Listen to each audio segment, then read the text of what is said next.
말레이시아에서 죄송합니다. 말레이시아에서 피살된 김정남 씨. 김정남 씨는 지난 2012년 대선 직전에 큰 화제가 됐던 적이 있습니다. MBC가 단독 인터뷰를 했고 그리고 방송할 거라 하는 내용이 방송이 되기 전에 폭로되어서 그렇게 화제가 됐었죠. 당시 이 폭로를 하셨던 분입니다. MBC 해직 기자 이상호 고발뉴스 대표 기자 연결됐습니다. 안녕하십니까? 안녕하세요. 네. 반갑습니다. 이상호입니다. 네, 소개가 길었습니다. 네네. 5년이나 됐는데, 굉장히 이제 인상적인 사건이었기 때문에. 네. 세세하게 기억이 나는데, 당시에. 네. 이틀 전이었던가요? 3일 전이었던가 그랬죠? 네. 대선. 바로 직전에 MBC가 김정남 씨를 단독 인터뷰했다 하는 내용을 처음으로 본인 SNS에 올렸지 않습니까? 네. 그 내용을 어떻게 알게 됐는지 그리고 그때 당시 상황을 좀 설명해 주십시오. 그 당시에 낙검수라고 있어요. 김어준이라는 분이 하시는 방송이었는데 네. 거기서 워낙 그분들이 취재를 잘하셔가지고 네.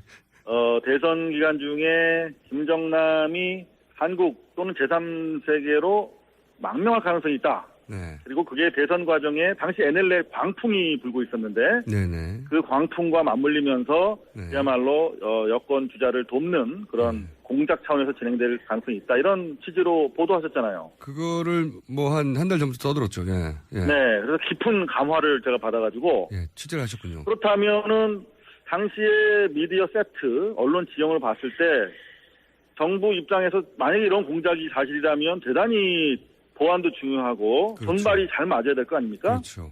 나중에 뒤탈이 안 나려면. 예. 그러면 어떤 언론사를 고를까 생각을 하다가 MBC가 상당히 정렬이 잘 돼 있었어요. 당시에. 예. 이미 통제, 우리말로 통제. 네네. 그래서 MBC의 가능성이 높겠다라고 생각해서 아하, 추정해요. 네. 그래서 제가 내부 이제 취재를 하기 시작했죠. 네. 그랬더니 움직임이 있다라고 하는 내용을 포착을 했고. 그러니까 MBC의 구성원들도 사실은 잘 알지 못하도록 MBC 내부에서 비밀리에 진행됐다는 거죠, 그때. 그렇죠. 완전 비밀리에 진행이 됐죠. 근데 이제 결과적으로, MBC 기자들이 네. 한두 명도 아니고 그리고 오랫동안 알아왔던 사람들인데 그걸 어떻게 모르겠을까요? 그거 모르게 할 수 있죠. 그래서 이를테면 국내에서 파견을 하면 네. 이게 문제가 되잖아요. 네.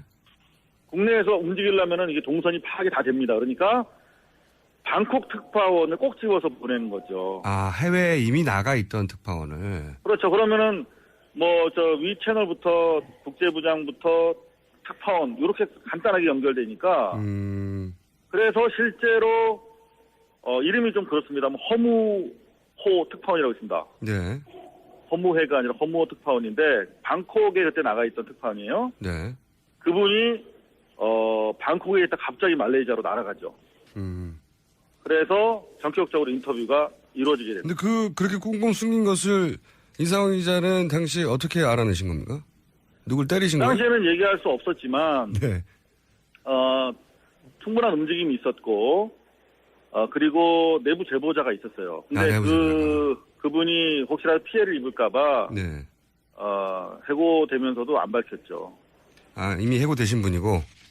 제가 해고되면서까지 안 밝혔어요. 본인 자랑이군요. 네, 아름다운 얘기였습니다. 네, 취재원을 보호했다는. 네네. 근데 당시 MBC에서는 그것을 초기에 이제 이상호 기자가 트윗으로 취재했다고 한다라고 얘기하니까. 네. 김정남 단독 인터뷰 이야기는 사실 무근이라고 뉴스에서까지 얘기를 했어요. 네, 한 서너 번 뉴스 보도를 했죠. 네, 사실 무근이라고. 최초의 일보는 제가 낙검수에 이런 보도가 있는데 MBC가 그걸 추진하고 있다라고 보도를 했고 예. 나중에 이제 트윗을 통해서 방송이 임박하다라고 이제 한 서너 차례 트윗을 계속 날렸었죠. 그렇죠. 그 초기에는 부인했으나 나중에 알고 봤더니 실제 만나긴 만났어요. 인터뷰 하긴 했어요. 그죠? 그러니까 나중에도 인터뷰를 하지는 않았다고 계속 지금 주장하고 있어요. 왜 그러냐면 네.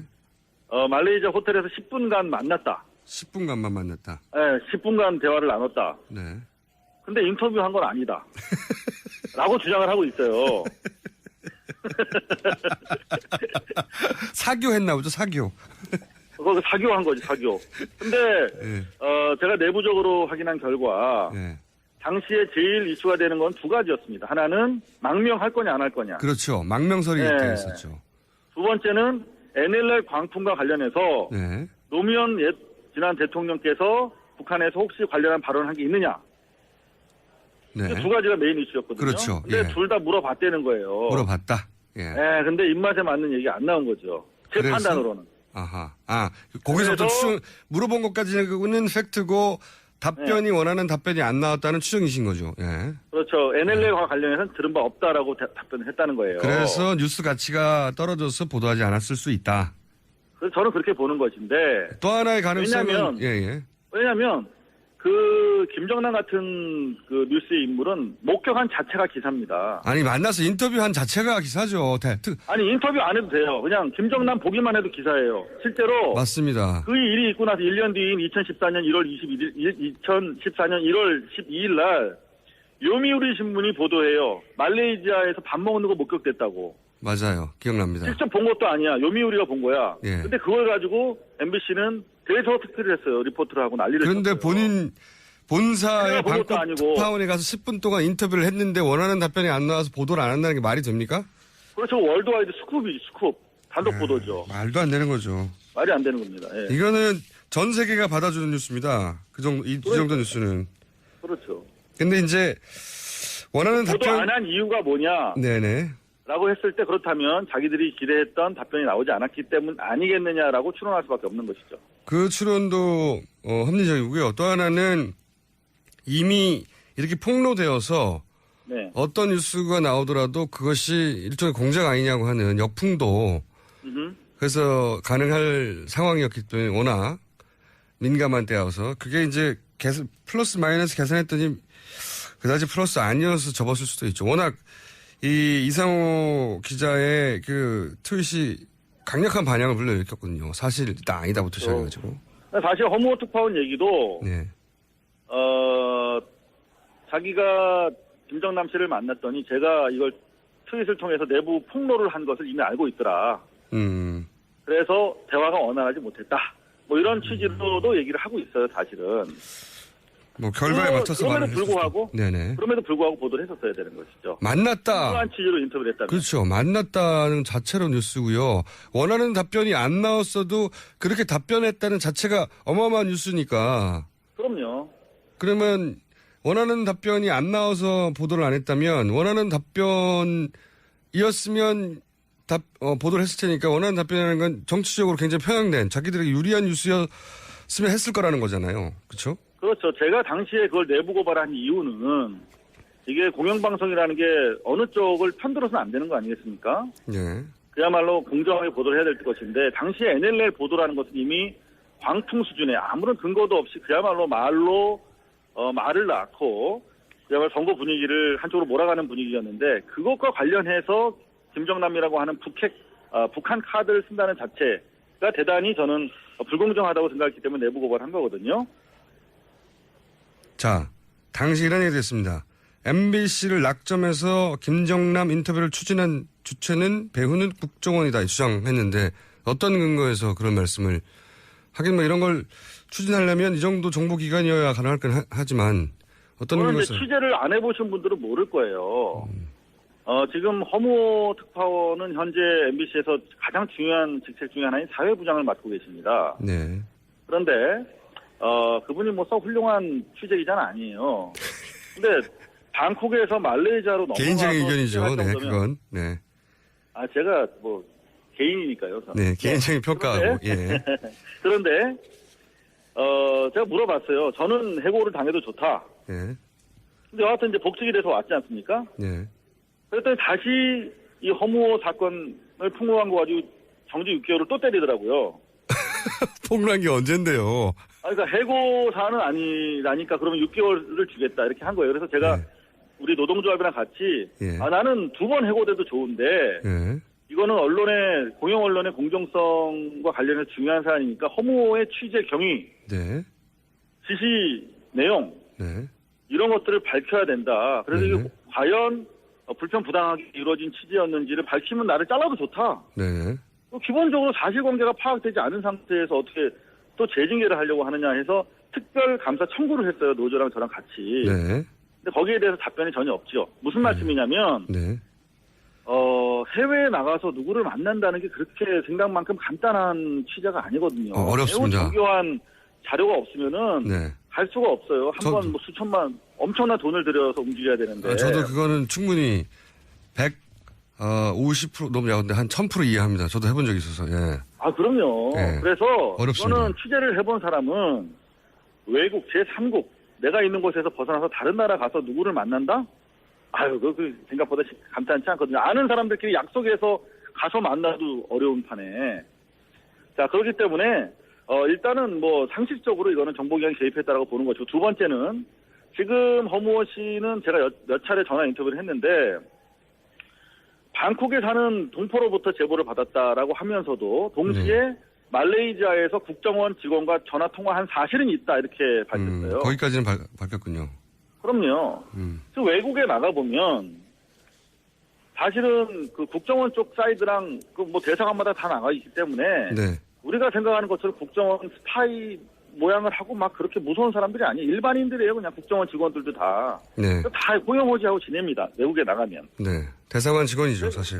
예. 그렇죠. 그래서 여하튼 당시에도 MBC 밝히지 않았지만 상식적으로 국정원이 당시에 이미 잘 아시겠지만은 어제 TV조선 보도에 따르면은 국정원이 망명을 추진했다는 거 아니겠습니까? 그러면은 그렇죠. 네. 그러면 국정원이 망명을 추진할 정도면 그야말로 김정남 주변에 한 10명 계속 주시하고 있었다는 것인데 네. 그거를 허무라고 하는 뭐 특별히 뭐 취재력이 뛰어난 기자도 아닌 사람이 타고 와서 만나고 막 10분 동안 같이 있게 하고 그렇게 방치했을까요? 뭐 그냥 보고만 있었을까요? 합리적인 추론입니다. 자, 그래서 이제 당시 대선 직전에 국정원이 관리하고 있던 김정남과 MBC의 인터뷰를 추진했고 그것이 어떤 연유로든 미리 폭로되자 보도를 하지 않았다. 여기까지가 사실관계인데, 자, 이번 혹시 그 김정남 씨 피살 사건은 취재하고 계십니까, 현재? 뭐 그냥 계속 관심 두고 있죠. 네, 관심만 두고 계시나요? 뭔가 지금 정보 중요한 걸 때문에. 취재할 때 그냥 관심 두고 있다고 표현합니다 우리가. 아, 그렇군요. 그러면 꼬치꼬치 물어보셔야겠습니까? 오늘은 여기까지 과거 얘기를 하고요. 네. 지금 새로 터진 이 피살 사건 관련해서는 저희가 언제쯤 연락할까요? 일단 그거는 시간이 좀 걸릴 수도 있을 것 같아요. 다만 중요한 것은 네. 유로코리아 재단을 통해서 거의 10년간 박근혜 청와대 계신 분께서 네. 김정남을 아주 유력한 비선으로 활용했다고 하는 것인데. 그게 보도가 됐죠. 예. 네. 박근혜의 비서는 김정남이다. 이런 보도가 주간 경향에 있었습니다. 예. 자, 그렇다면 예. 2005년에 있었던 망명 추진 그리고 그 당시에 허무호 특파원과의 인터뷰 공작과도 박근혜 측이 관련돼 있을지 여부에 대해서 확인해 봐야 되는 것이고 두 번째는 그렇다면 다시 5년이 지나서 대선 국면이 됐고 탄핵 국면에 있어서 지금 유일하게 살아날 길은 그야말로 수구 구테타 프로 거버먼트 친박 세력을 동원한 어떤 그런 친위 구테타 말씀하시려는 거죠? 친위 구테타와 단어가 생각이 안 관련된 나서 내용들일 지금. 텐데 예. 그렇다면은 5년 이전 상황과 상당히 유사한 수요가 다시 발생하고 있다. 그 상황에서 동북아의 정세는 훨씬 더 첨예해졌고 그렇다면은 적어도 중요한 것은 확실한 것은 말레이시아에 있던 세계 각국의 첩보 세력 간의 엄청난 텐션이 고조되고 있었을 것이다. 누가 한 발자국을 김정남을 어느 쪽으로 움직이려고 했는지에 따라서 상당히 텐션 변화가 있으면서 갈등이 고조됐을 것인데 그 과정에서 일어난 사건이면 분명하다. 중요한 것은 박근혜 관련성에 대해서 철저하게 조사해야 된다. 그 첫 번째 단초는 2월 24일 날 MBC 청문회에 잡혀 있습니다. 네.